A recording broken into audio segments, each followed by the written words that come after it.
Hi, I hope you've been enjoying this series. We are back in conversation with Douglas, who's been sharing his personal experiences and his journey with money, as written in my book, Making Sense. We all grow up in an environment Yes. where sets up our, I'm just coining a word right now, our financial software. Yes. And that is the mentality we grow up in. Yes. And that is why programs like Centonomy are so important, because what they do, they challenge your way of thinking. And one of the things that Centonomy really, and that's how my life really turned around, was they really worked on my mentality. And I remember three things that I really picked from the first classes that I attended was, I was taught how to have a relationship with money. Yeah. I was taught how money works. Yeah. And I was taught how to grow money. Yeah. Because I grew up in and most of us are growing up or have grown up in a culture of spending.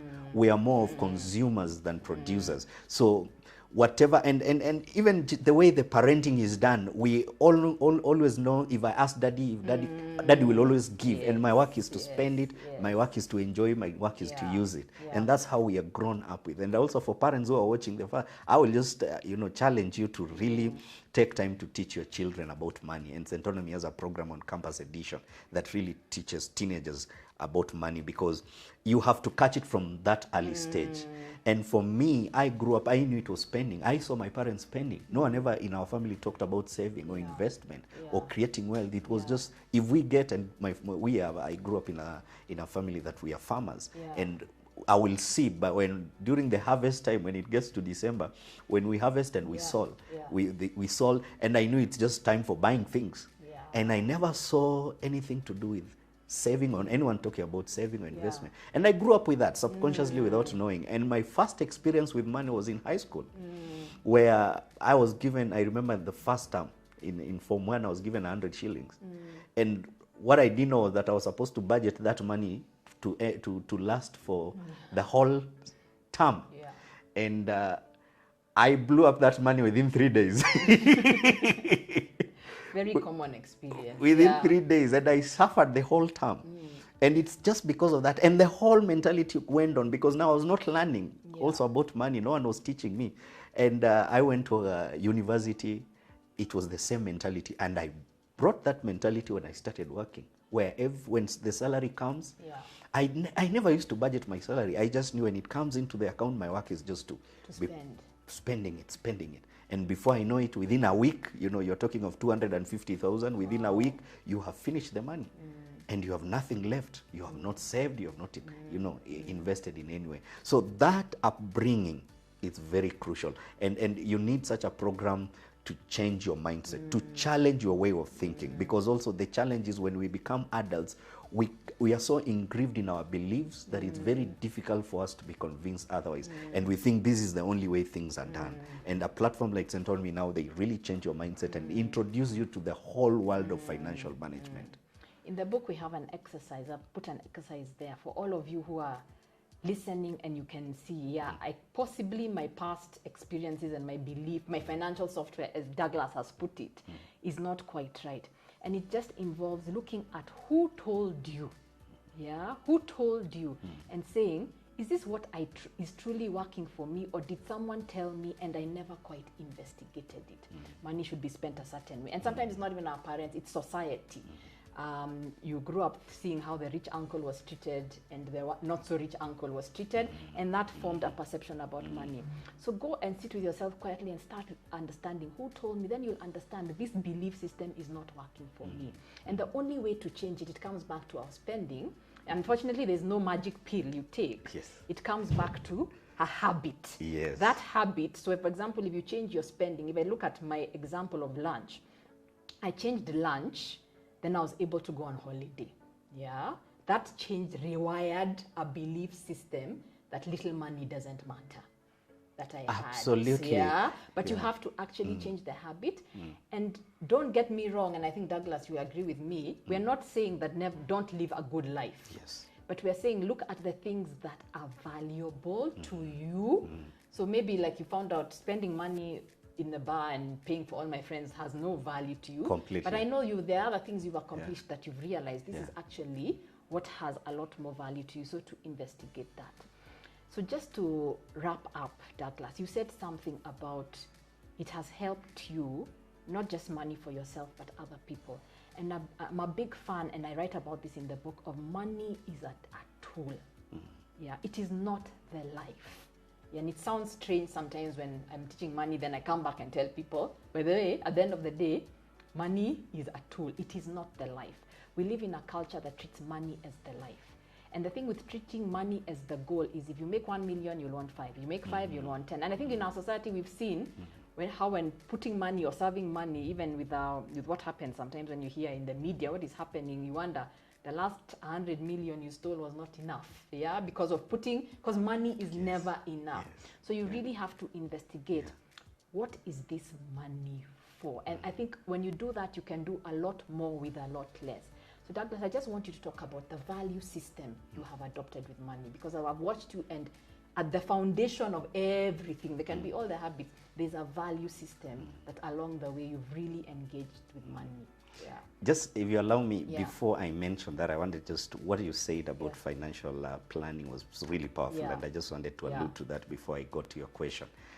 One of the things that I really learned, and it featured very well in the book, is financial planning. And for me, that was one of the most important classes in LEM, because it's not just enough to save and invest.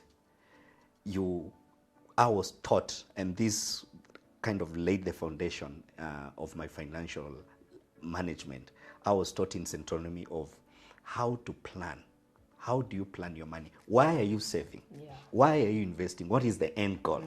And so if you have the end goal, it's more of knowing where is your destination. And once you know the destination, you will know the best way to get there. You will know the best mode of transportation, the best mode of people around you that will help you get to your destination. And for me, that was really, really key. And to come back to your question, my foundation of money, or I will say my understanding of money, is I take money as I'm a steward, given this resource by God to be able to use it for His glory. And so that is my understanding of how I treat money. Because even the Bible says, God Himself says, silver and gold belongs to me. So whatever I get and I'm given by God, I use that I use that for His glory. But more important also, I know that God has put us here on earth as managers. And one of the things we expected to do is to have that management skills and understanding of how to use whatever we are given. There's a quote I like, I don't know who quoted it. I think it's the guy of Rich Dad and Poor Dad. He said, if you're born poor, that is not your problem. If you die poor, that is your problem. I love that, because you have a responsibility over your life to become whoever you want to become. And all the resources have been given unto you, including knowledge, including time, including networks, including opportunities. So for me, my value is always to be clear about why money has come to my mind, my hand. So as I make money, as I invest, as I do everything, whatever, I always have that perspective of I don't want to be the only one benefiting.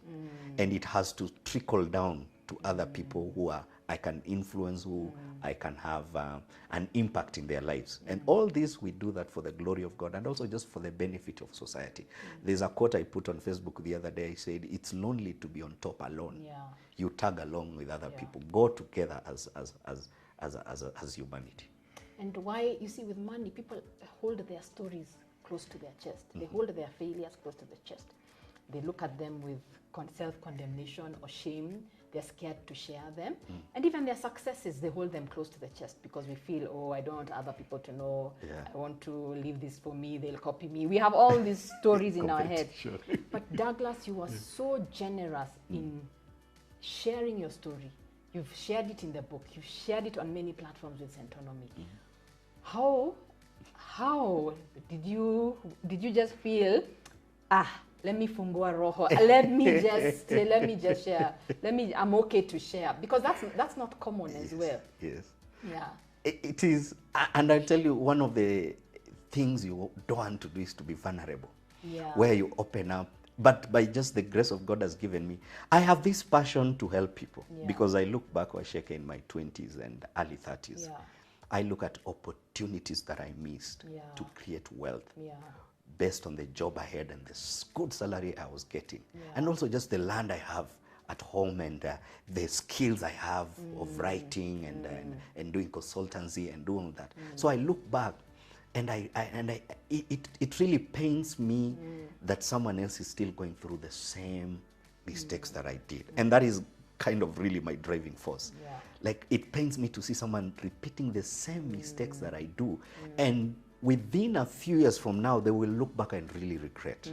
And there is nothing as bad as that, where you wish, I wish I could have saved 10% or 20% of my salary when I started working. I wish I could have done this and that. I joke a lot and said, if I had known what I know now before I started earning, I will already have retired because I will have made enough money. I will have invested a lot, especially in properties. Yeah. There's a story I'll just share with you. I was staying in an estate. My immediate neighbor was an old man. Yeah. And we kind of hit it. We became very good friends. There's a day he knocked at my gate. I came out and he told me, young man, I really like you. I am selling the plot. And he was in a corner plot. I'm selling this plot with the house. And I've not told anyone, even including my family members, but I'm giving you an opportunity if you're interested to buy it. And I asked him, how much? And he said, it was to go for 9 million, but I really need the money now. I can take it. If you have between 5 million, you know, and if you don't have it, you can give me in installments. He was moving to Kitengela. He had established his own farming there. And I just brushed it off. I actually lied. I said, I'll think about it. But deep down, I knew I'm not interested. But looking back at that opportunity, first of all, I could have raised that money within 3 months. And that plot right now, I can almost guess if you have to sell it or buy it, it will go for 20 million and above, not less than that. So that is one of the opportunities I see. And at that time, I didn't have any knowledge about money, investment. For me, my future was now, here and now. Like most people are trapped in. They are trapped in the here and now. They are not looking of tomorrow. And that is why I started my story by saying, if you lose your job now, what happens to you? Because now you are entrapped in the comfort zone of a monthly salary, which is a cycle, and it's a cycle. What if that cycle is interrupted by loss of a job, or even demotion, or something happens, or your company, winds up? What happens to you? And so I look back, and that is the drive. I will want a young man in 20 who is in their mid-20s to own a house. Why not? And then we are able to build each other, and people are able to prosper, because I honestly believe God never brought here on earth for us here on earth to struggle. For us here on earth, because that's why he's given us all these resources around that we may be able to use that. And unfortunately, even as the Bible says, my people perish for lack of knowledge. So for me, I am ready to be vulnerable. I always look forward to platforms and opportunities, even through LEM, through Centonomy, to be able to share my story, so that through my story, someone can be inspired, can change, can be impacted. Thank you, Douglas. Just to wrap up, there's a philosophy I have, and it comes from scripture. I use it in the class, I use it in the book, but whoever has more will be given, and he who has not, even that which he has will be taken away. And the first time I saw it, I was like, this is the meanest thing ever, until I started to understand that it actually comes from a spirit of abundance. Because I am also convicted everybody should create wealth. We'll do it in different ways, but we should create wealth. And that's the spirit of the book, that's the spirit of Centonomy.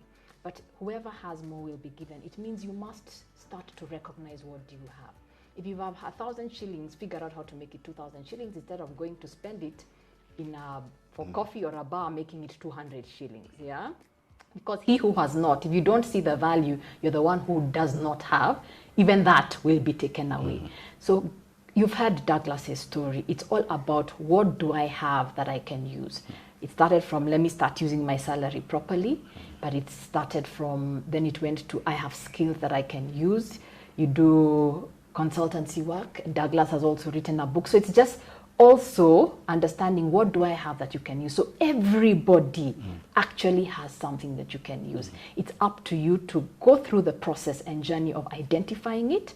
And if you need to figure out how do I make it work, and that's why Centonomy exists. That's why the book is here to help you. So Douglas, thank you so much for your story.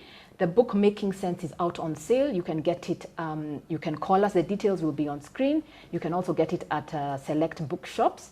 And apart from Douglas's story, there's my story, as I mentioned, in more detail, but we have other stories. We have Faith, who takes us through journeys as a couple, as how do you deal with the dynamics of marriage, how those belief systems came in and what they had to do to rectify their situation so that they can create wealth. There's the story of Dishon, who don't think just because you're young you can't do it. Even from university, you have this greatest resource called time. And if you start using that time well, like he did, started making bracelets, now he's running a farm in Kilifi. And on Arch, we will be getting them as well to come and share their stories in more details. But start with where you have. Go out, get the book, start reading it. Please share what your experiences are as you engage with these stories, and look forward to hearing from you. Thank you.